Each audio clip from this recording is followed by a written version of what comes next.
Recording in progress.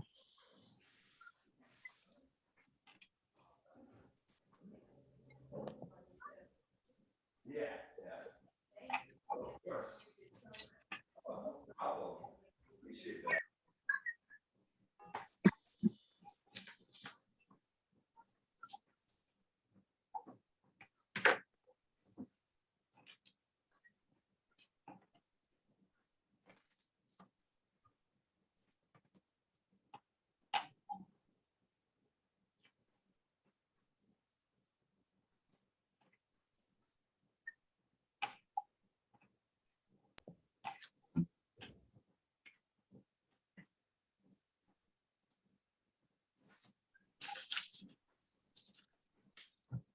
Is that Merrill McCluskey, our former student?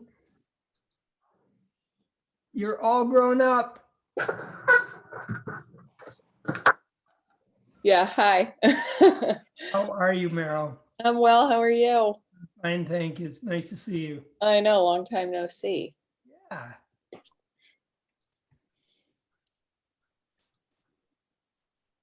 It's like old home day for me. I see Jerry and all the movers and shakers in town. Right?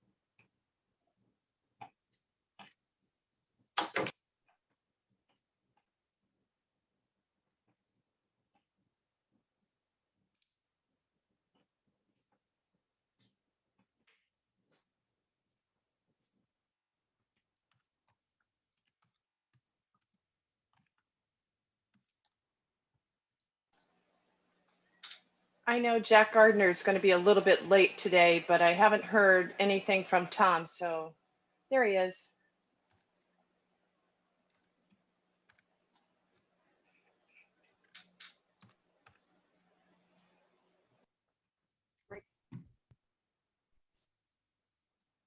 Tom here.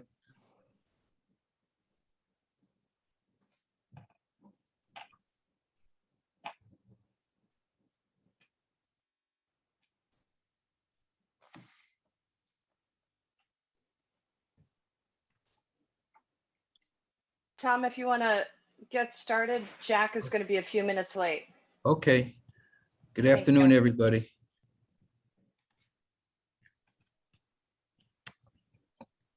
So everybody has the agenda? And you all know that this is being audio and visually recorded? And Maureen, do you have to read a statement?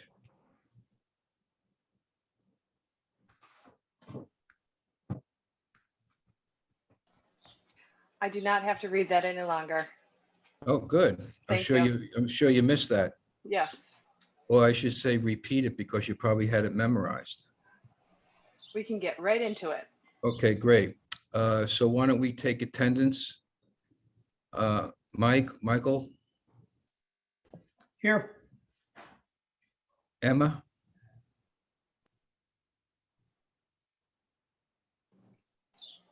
Tom, we have Emma the, is no longer on, Tom. Her term has ended. okay. And she is replaced with Andrew and Merrill. Okay, so with no further ado, Andrew Here. and Merrill. You're on mute, Merrill. Sorry. Here. So, well, I think it's terrific that we have two new members. And so I'd like, if it's not too much of a intrusion, just say a little bit, something about yourself. Andrew, why don't we start with you and explain to us why you've decided to join this board? It was a few years ago. I was actually filming all of these meetings for NCTV 18 in the town, and it's one of the meetings that it was just interesting to me about all the things that you would handle around the community. And then once the opportunity came up to join it, it felt like a good time. I'm no longer with the TV station, so I have a little bit more bandwidth to do normal person things, and this was on my list. I'm now working for the radio station, and that clarifies anything. Well, that's terrific. And I can't thank you enough for coming on because,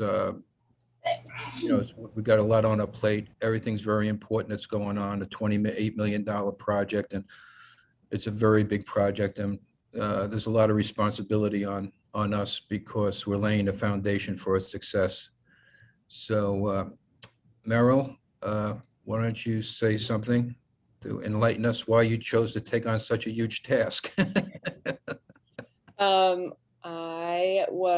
It was brought to my attention and I was asked by my friend Carlisle Jensen. She had suggested that I apply, and I spoke with Libby about it, and she, kind of went into detail about all the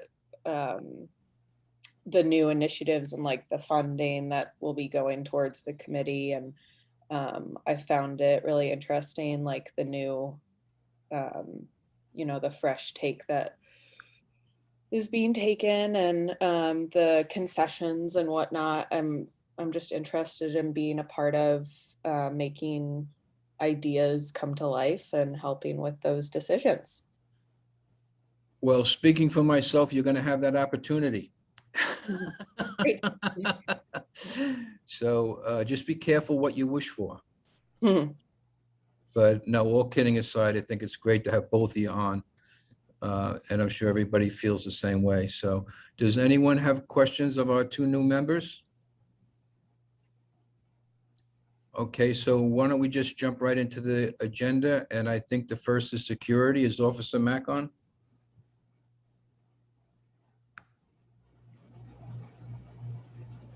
Yes, can you hear me? Yes, yes. First of all, any particular questions or thoughts or concerns? Yeah, I'm the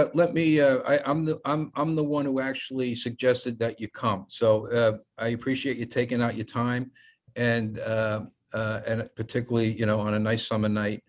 And the genesis for that, I think with everything, I was involved quite a bit with parks and recreation and community centers in Boston during the 90s, and for about 25 years, 30 years as a volunteer. And we always worked closely with the police. And, to be successful in recreation and community schools, it's important to have a partnership with the police. The Boston police were terrific. I probably met 30 of them. And I could tell you great stories at some point about every one of them. And with an asset that we're investing into $28 million, security, thus the police department has to have a role, if only that we communicate. So that's the genesis of you being invited. And I don't want to create more work for you because I understand you're understaffed. You're short about 6 people, I heard.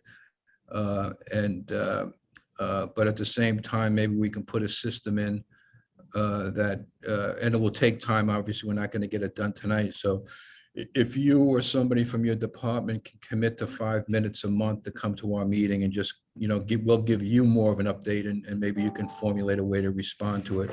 But I think it's important to institutionalize security into what we're about to do, what we've been embarking on. So thank you for coming.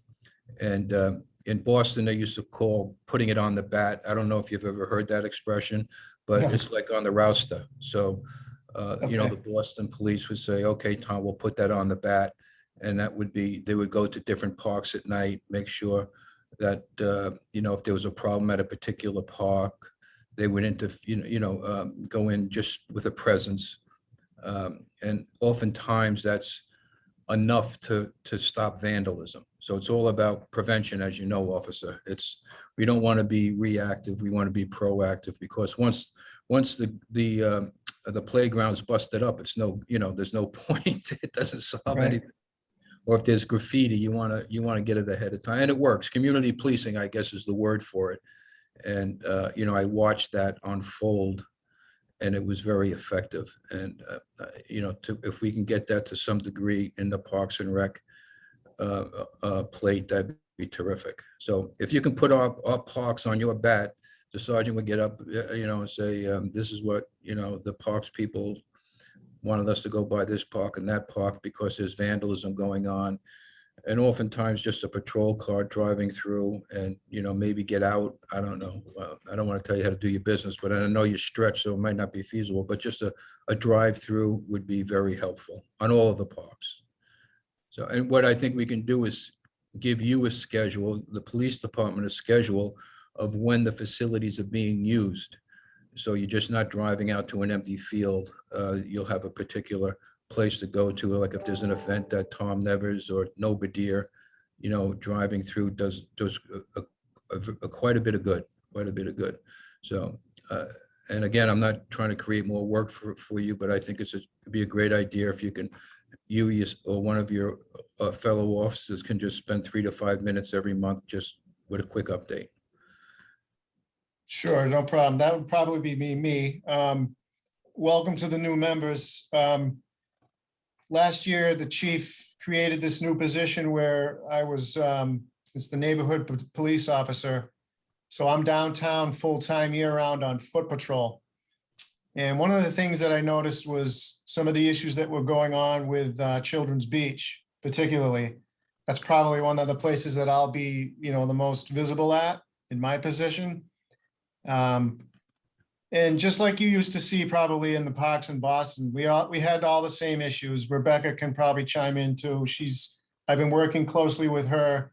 You do have your vandalism, you have your graffiti, all kinds of things go there, but it's mainly kids. It's basically all kids. No adults have any issues in there. We don't have any issues with any adults in there. And like you say, the patrolling and the observing and all of that will be on top of that. Some of the things that I've noticed particularly with Children's Beach recently is when it gets dark, it's completely dark in there in the back by the benches where the beach is. And I looked and there's 3 streetlights there that don't work. So that's something that can be addressed. I can get that going. And when it's that dark, all these kids show up and you can't see them and it's a good place to hide and they make a mess. Some of the things they do is try to make a fire on the beach. They do not clean up after themselves. And I'm talking kids ranging from 10 to 16 mostly, sometimes in the hundreds at night at the height of the summer and definitely during the pandemic.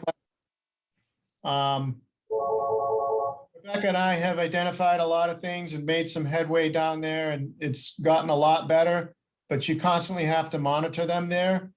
Not so much in any of the other parks that Park and Rec are in charge of, but Children's Beach is a good example of that cooperation and that community policing. I don't know if Rebecca wants to chime in about some of the stuff we've been seeing and working on together, but it's everything from trash to graffiti to vandalism, but it's like the broken windows theory and community policing. You have to stay on top of it and you have to work all together. So we'll be in touch and I don't know if you want to chime in, Rebecca, about the security and the safety things that you've seen and maybe tell them about some of your cameras and some of the. I'm not sure if you can hear me. It might be just a minute or two before I can get out of the kitchen. You can? Okay. So I've installed 5 security cameras now that surround the property and have been also just in conjunction with Officer Mack and his team monitoring what's going on here. Last week, I came down probably 4 or 5 nights when I saw activity to just kind of try to figure out what was going on.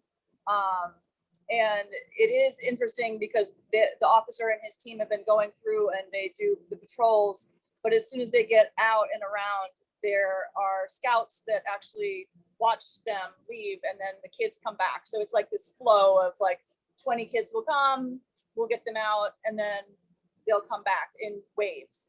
And it happens all night long. Like last night, 2 or 3 in the morning, there's children here They're on my property, they're on the bandstand, they're all over, they're doing bad things, things that are not appropriate.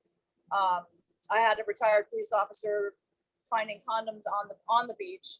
So, I mean, this is someplace we want to be safe. We don't want glass. We don't want graffiti. The DPW has been super helpful, and in his spare time, Paul got rid of most of the graffiti. But it's just something that we have to keep on all the time.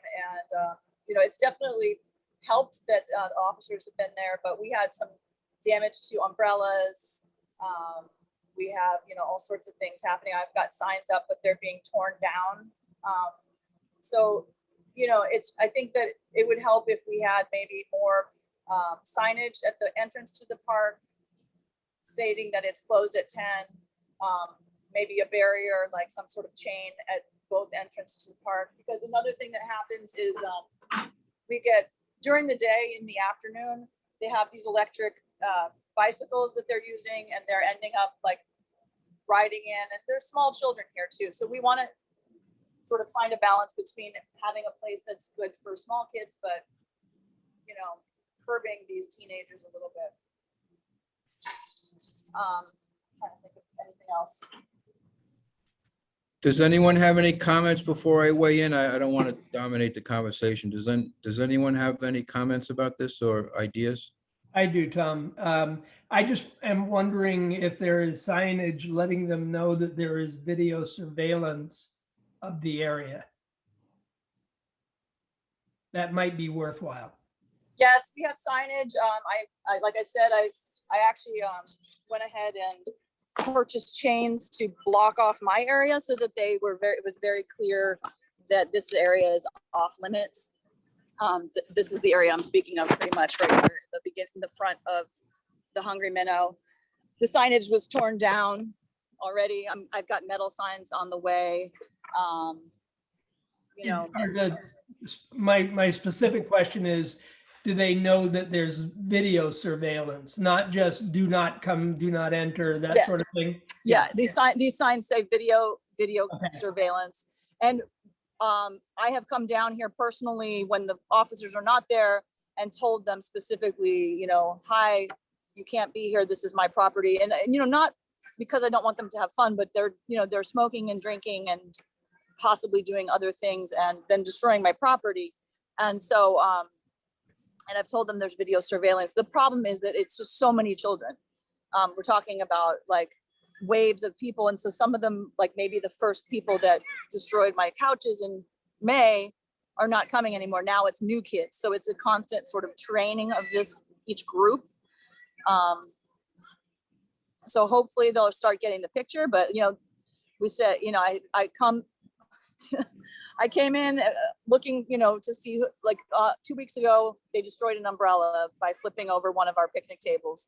So the next night I came down and found two 12-year-olds who mouthed off to me saying that they were going to start a bonfire on the beach and that they were just looking for sticks. So, there's also a level of disrespect from these kids, unfortunately.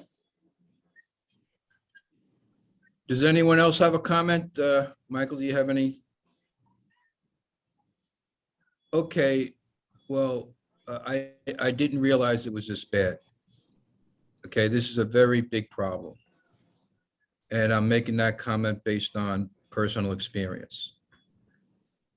So I'm gonna, just lay out what I think needs to get done, Officer Mack, whether or not it's practical, and, specifically to Libby and Officer Mack. You have to make arrests.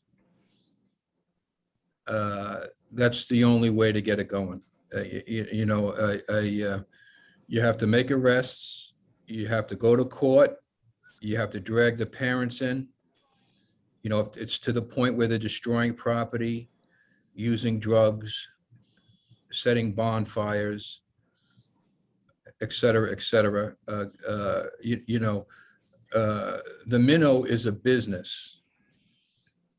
And it's our obligation to make sure that they can operate without any encumbrance, hindrance, or threat. I mean, if she's getting threatened, it's a big problem. So arrests have got to be made. I hate to say that. But I mean, yeah, it's the only way. I really it's- appreciate You that. have to put the cuffs on them. You have to put them in a paddy wagon. You have to take them downtown. You have to book them, and you have to call their parents. Okay, can I just interject for 1 second about that? These are minors most likely, and they aren't going, it is not legal to handcuff them and throw them in a paddy wagon. Oh, well, I'm going back 30 years on this, so I apologize. I know you are.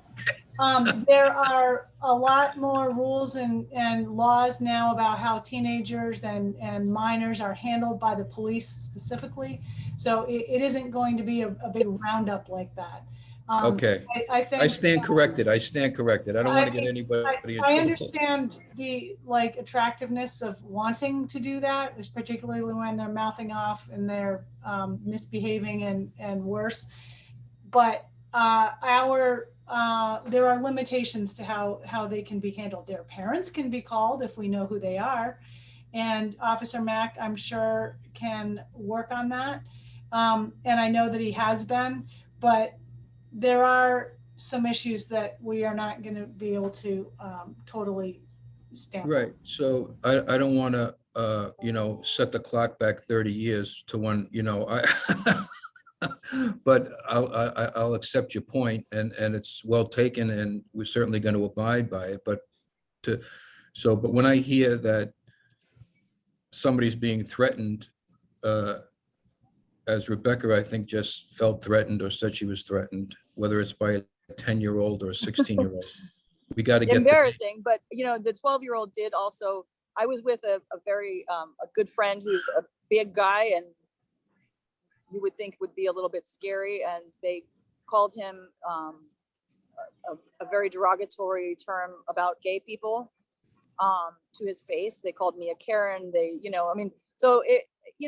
I wasn't afraid of them, but at the same time, it's disrespectful. And Are these kids year round or are they seasonal? these Both? were year round. The parents I figured out who it was from some friends, and also Officer Mack at the same time was doing the same thing. My friend knows the mother, and she was contacted by us.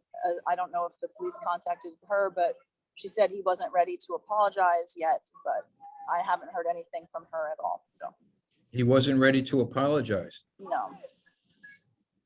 That's interesting. Yeah. So he was told not to come back down here. Okay, well, we're not gonna, I don't want to, so this is a complex problem. So And Tom, unfortunately, Officer Mack, go ahead. so Tom, basically, Officer the way I handle it is there are so many people here now, not like this, not like Park and Rec when it was in its inception years ago. There are so many people now, and it's so populated that these are the things that are going to naturally happen.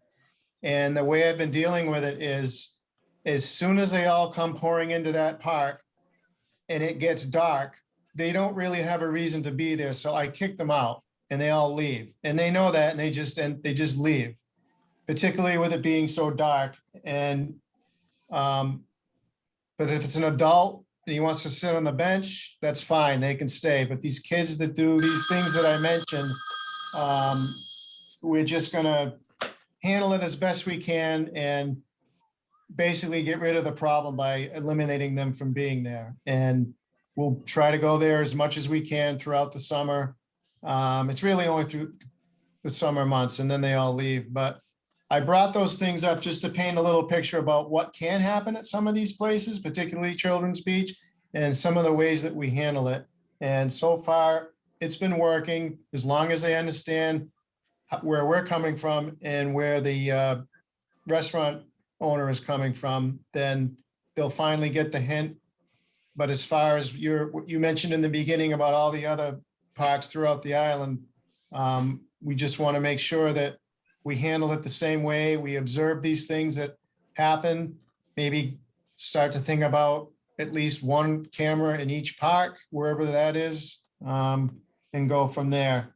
But it's good to be on top of it, and you can use me as a resource for not just downtown, but I'll log on to these meetings and deal with all the other stuff at some of the other parks that happen. Well, you know, to your great credit, Officer Mack, you have a very difficult job. You're babysitting kids, Well, and you're babysitting kids with a really bad attitude. So God bless you and good luck to you. And the cameras, you know, we've been discussing it for a while.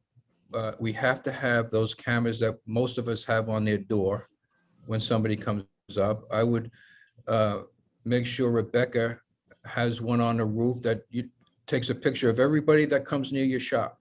Yeah, So I that do. if there's a problem, we can identify who they are. And hopefully, I don't know if you can do this, Libby, but have a police car go over to the house, pull up in their driveway, so everybody can see that there's a police officer in their driveway. The police officer knocks on the door and lets them know why they're there. That, mean- I'm gonna leave that up to the police department. Right.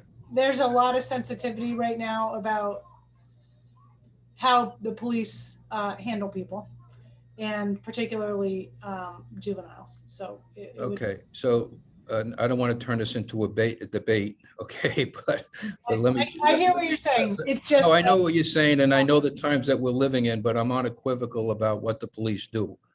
Okay, we need them. And if we're gonna spend $28 million and have people like Rebecca paying us money so that she can run a business, she has to be protected. Rebecca is out there. She's hanging out there. Rebecca, I've been in your shoes. I know what's going through your mind. You don't sleep at night. You worry about it all day long. Yeah. And you're always looking over your shoulder. You have an investment down there, and you're really at risk. I'm Okay, so because- appreciative of what the presence that I've gotten the last 2 weeks has been amazing. Yeah, And- so, And you actually, know- you know, for Officer Mack caught another group who made it better, you know, like who came and they bought me the new furniture to replace the things that they destroyed when climbing. Right, so my So experience definitely with the police, helping. yeah, let me just say one more point, and this is for Rebecca's benefit. My experience with the police in Boston was a 9.9 out of 10. Okay, 9.9 out of 10. That's how good they were. And I knew 30 or 40 of them over a 30-year period. And I'm sure Officer Mack is in that category. But at the end of the day, Rebecca, Officer Mack cannot be with you 24 hours a day. Officer Mack cannot sit on the front stoop of your store and make sure that you're not getting hassled. Am I right? Yeah.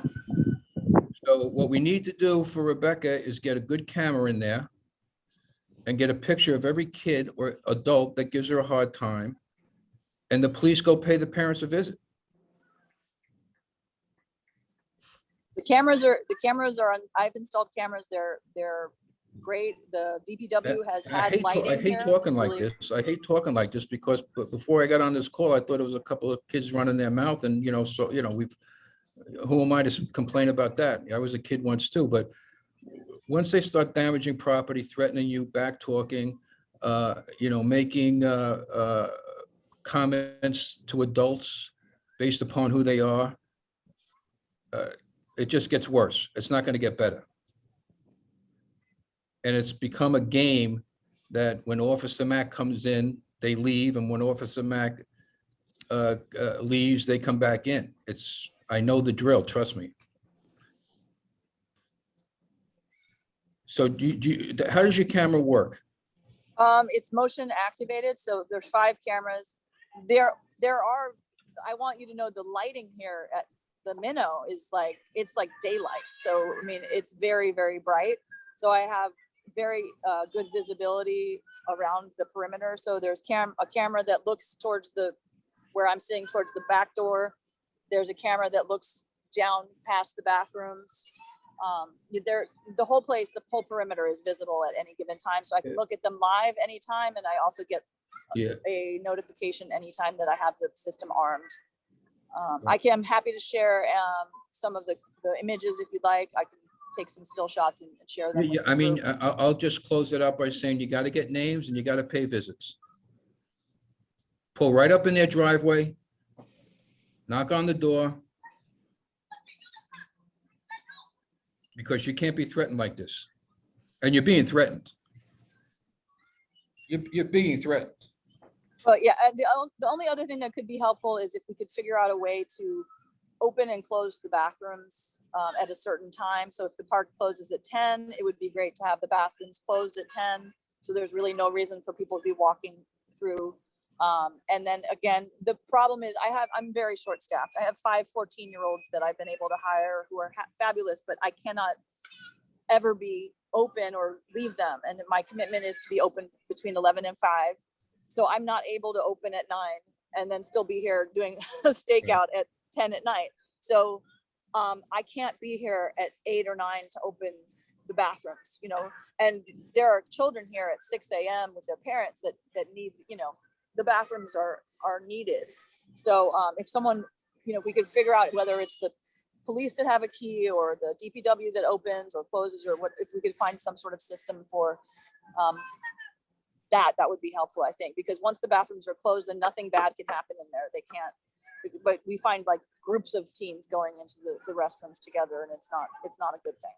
Have you found any needles? Luckily, no. Okay. All right. Well, that's all I have. We could talk about this for 6 hours, but that's all I have. And well, I think, you know, the action item is to find out who these kids are. That's the action item.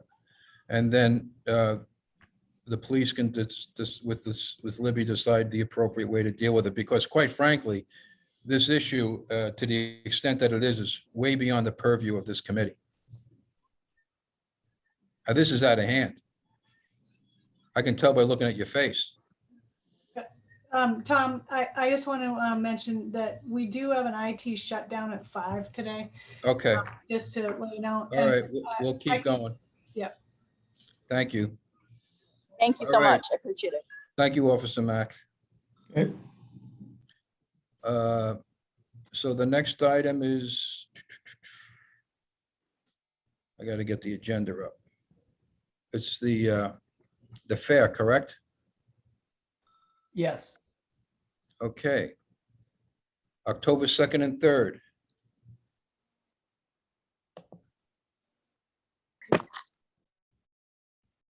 I hope we're gonna have it because fairs are fun.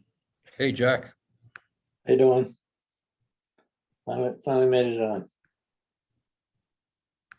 So, Tom, would you like me to? Yes, jump right in. Okay, Jump right so hi, everybody. I'm Brooke Moore, and I'm working with the Island Fair Committee, which I'm new to the committee. Started planning last year's fair, and then, of course, nothing, you know, that never happened. So, and as I understand it, the history of the Nantucket Island Fair is that it fell under the responsibilities of the Parks and Rec Director and the Parks and Rec Commission at over history. And then when the departments were consolidated, this committee of volunteers kind of surfaced to take over running the fair. And correct me if I'm wrong on any of that history, anyone. And so our probably biggest challenge in the fair, we have a really good team of folks ready to organize and set things up. But the fair requires a whole lot of volunteer folks. And I would love if this group has any suggestions for resources for recruiting volunteers to help out at the fair in various capacities. And then the second question is more of a longer term question, which is, so this is the 2021 fair, which is happening. As far as we know, there's no reason for it not to happen. And let's all speak to whoever we speak to on these matters to hope that we don't have a resurgence of COVID and something changes in October. But I learned myself what a lovely community event this is that happens after we've all been working our tails off through the summer season, and the year-round community comes together in a very special way at this event. And because it's happening a little bit later this year, largely because of tent availability, it's even probably going to have more people available to participate and come and just hang out and be together as a community. So I'm very excited about that. One of the things that we would like to do is, in the past, the concession for parking is the revenue stream that funds the Island Fair. And so what happens is people pay by the car to park, and that is their admission to the fair, sort of regardless of size, it's by car. So that is what generates the thousands of dollars that go in the bank to fund the following year's fair. So we're working on a cycle of the money goes in the bank one year and we use it the next year to pay everything up front, and then we fund for the following year. And the parking concession is a critical element of that. In the past, my understanding is that there have been sports teams or other groups, and I don't know whether it was, teams from the school, the swim team or whatever, who have gathered the volunteers to collect the money at the gate. And then that group took a portion of the revenue where they were basically paid a fee toward their nonprofit group or sports team to do that work, to have generated the volunteers, set the schedule, and do the collection of the funds as it came in. We were unable to build a relationship with someone the last time the fair happened, so we ended up hiring Valet Park of America, the folks who do the valet downtown, and it's an extremely expensive way to do it. They take a huge portion of the revenue. So we would prefer to go back to the old method, which is find a team or a group of teams that want to get together and help coordinate that. So I'd love to get ideas on that. Other resources for email lists to solicit and other volunteers throughout the fair. And then, as I said, the bigger long-term question is, now that the Parks and Rec department is going to be recreated, what happens to the fair, the responsibility for the fair, the organization of running it? Does it go back under the department, or how does that transition work for 2022? So can I please address the reestablishment of a Park and Rec department? Okay. I'm not sure where that idea is coming from. There is not a plan right now to reestablish a Park and Rec department. We have no funding for that. We have no space for that. We have no structure whatsoever for that. We are in the process of developing a job description for a Park and Rec director. Okay. That person will either be a standalone that reports to town admin, or it will slot in with another department, and we do not know which department that might be yet. So stay tuned on that. And eventually, perhaps there will be more of a division, maybe even a department, but it isn't going to happen anytime soon. We need a budget. We need, to prioritize it, blah, blah, blah. So at the moment, this committee is the committee for getting the fair set up. We even if we were told by the select board, set up a Park and Rec department, it would never be in place for this year. I'm not talking about this year. I'm talking about 2022. It wouldn't even be at the earliest. It wouldn't even be in place for that, because of the things I just mentioned. We aren't going to be able to just secure any of the things that are needed for a full-on department. That being said, to the extent that we can assist in the traditional way that we've assisted with the fair, I think DPW has helped with trash and setting up some of the equipment, not equipment, like the tables and things like that. I think they have done that sort of thing in the past. Yeah. The parking, Brooke, you raise a good point about that, has been handled by different groups, but the money is the key to success for the fair. So if to the extent that anybody here, that was a good outreach to see who can help with the parking. The Tom Nevers Association in the past has helped. Maybe the Boosters Club. I'm sure everybody has some ideas about that. Okay.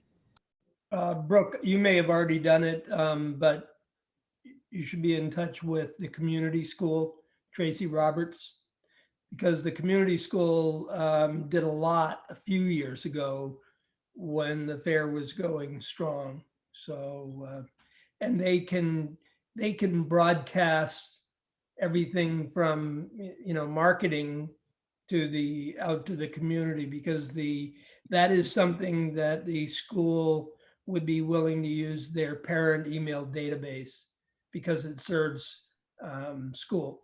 And as far as students, there are a lot of different groups that you could reach out, but know that all seniors have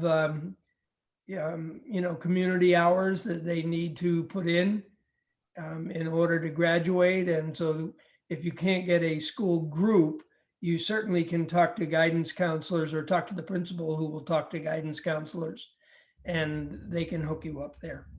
Yeah. In our ideal world, we would want someone to like take charge of it and schedule the volunteers themselves, because it's sort of one thing too many in terms of volunteer recruitment. So we'll see. I mean, we'll see where we go from that, but those are great ideas. Thanks.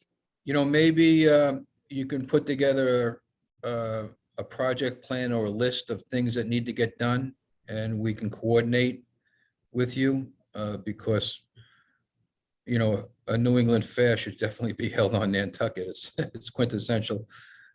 So it sounds like you have a lot of things that need to get accomplished. So maybe you can send out an email of a list, from parking to security to maintenance to cleaning up, and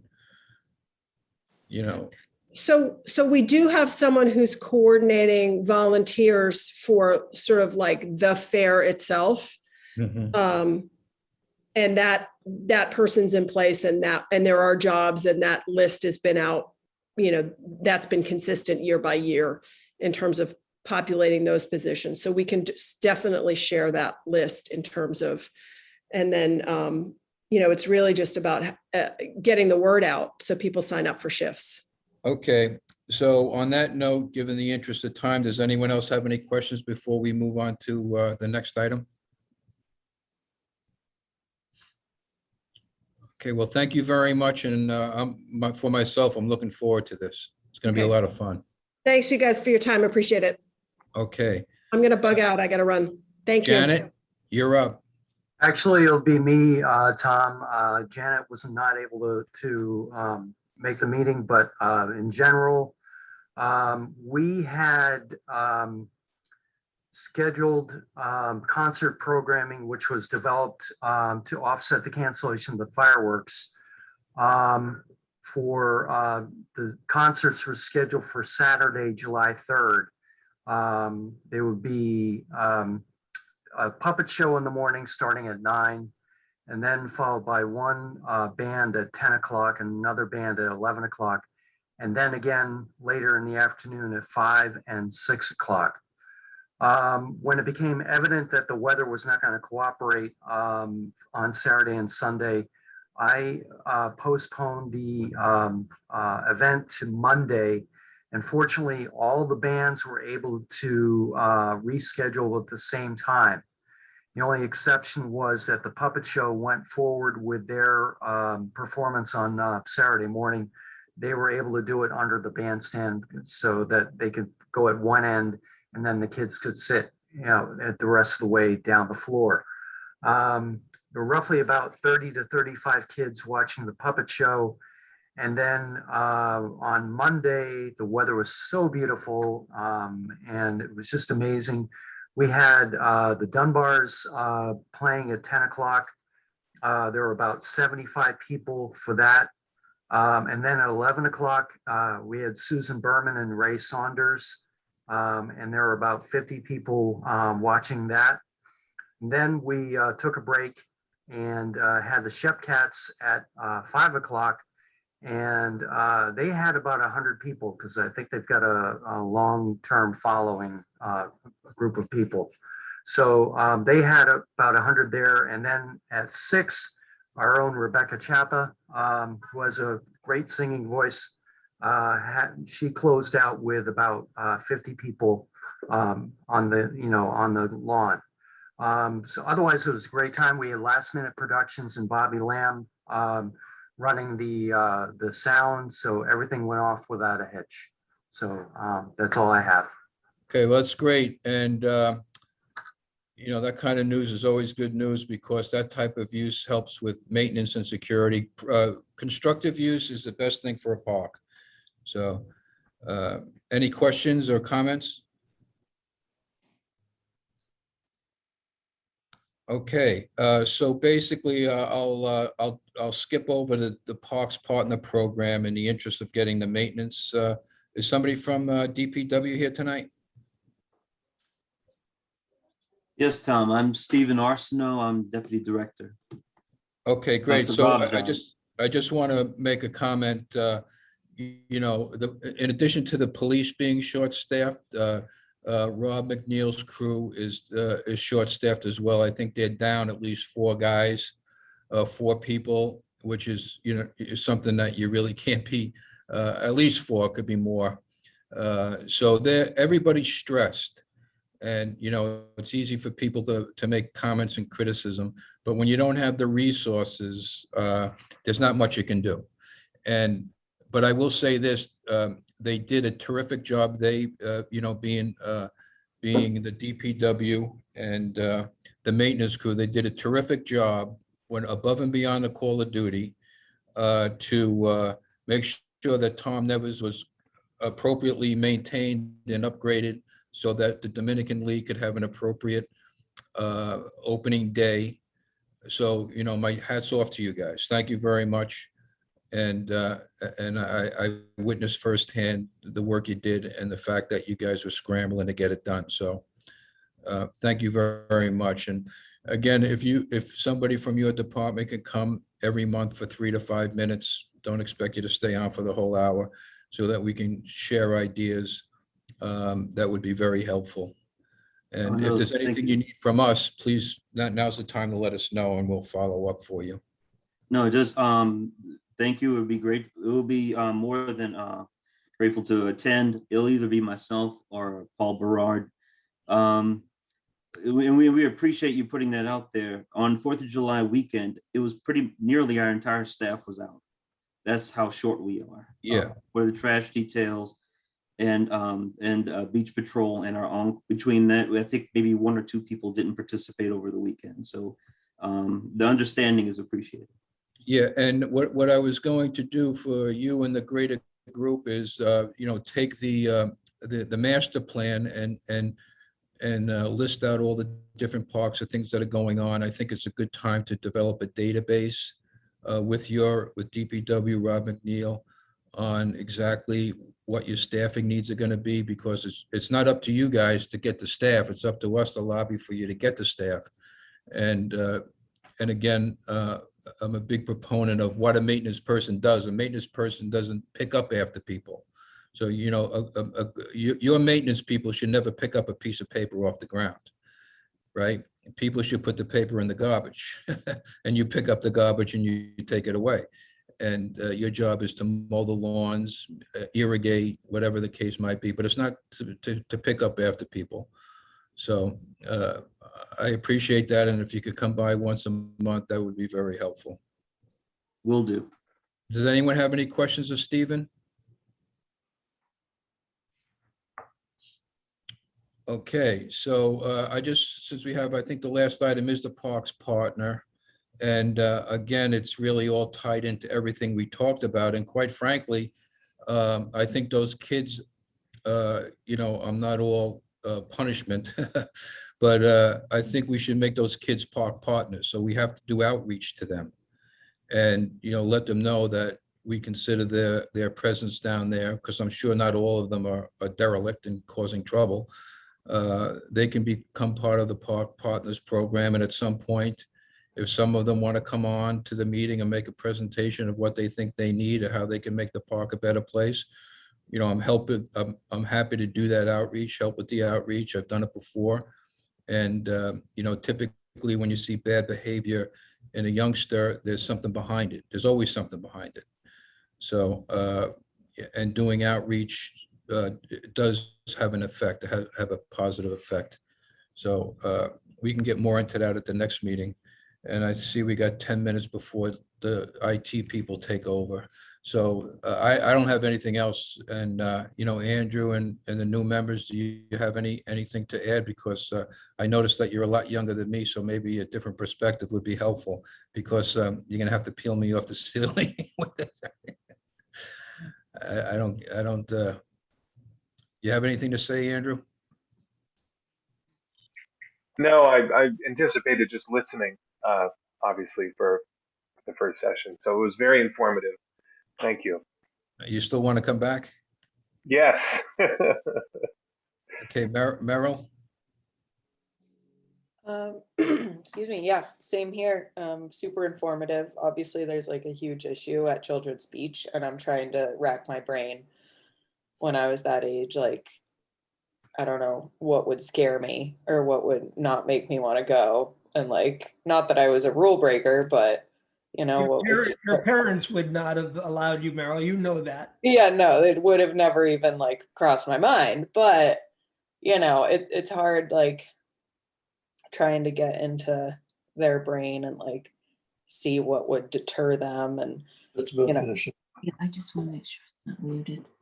it's a upward, it's a uphill battle. So I had heard just through the grapevine that these particular parents know that their child is problematic and commented at the time of, well, we've just had problems with him.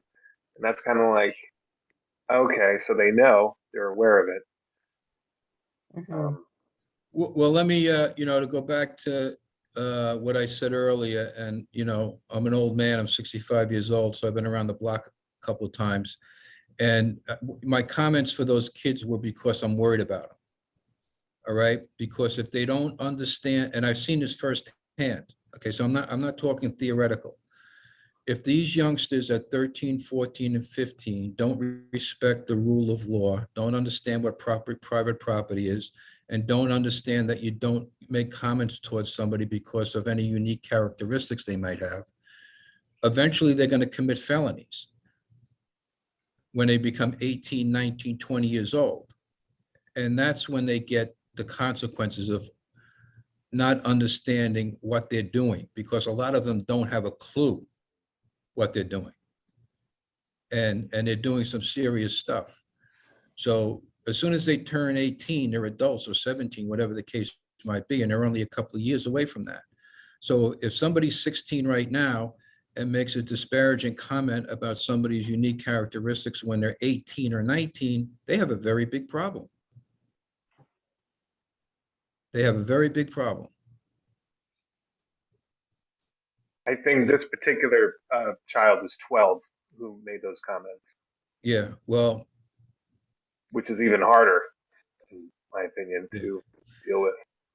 All right, well, having said that, I think we have a big problem, and we're not going to solve it tonight, but I think outreach is really called for. So anyway, would anyone like to, any other comments before I suggest a motion to adjourn for the night? So moved. Okay, second? Second. All in favor? I'm in favor. Andrew? Aye. Merrill? Michael, I assume you are? Aye. And Jack? Aye. Okay, meeting adjourned. Thank you, everybody. thanks. Thank you. Bye, Thank everyone. you for including me. Thanks. Thank you. Okay, all set.